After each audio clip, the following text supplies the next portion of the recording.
Hello everyone. In this video we will be constructing 150-degree angle using compass and scale.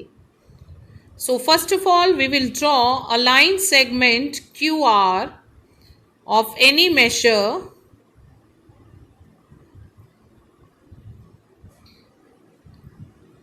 Then with Q as center and some radius we will draw an arc. This is called as the main arc. We will mark the point of intersection of this arc and the line segment QR as point A. Now with A as center and the same radius as we took before, we will cut another arc on the main arc, and this arc, this point of intersection of the two arcs will be called as point B. It is to be marked as point B, and then with B as center and the same radius we will draw another arc cutting the main arc and mark this point as point C.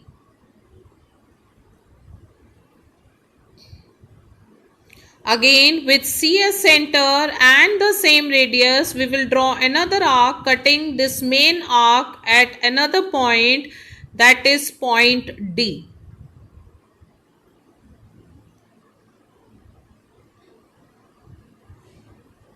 Now with C as center and radius more than the one that we have been taking before, we will draw an arc.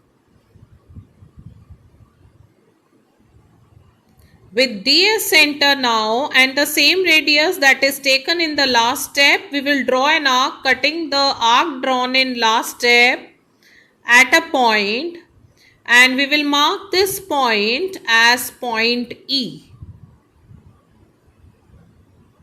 We will join QE and extend it to a point and mark that point as point P.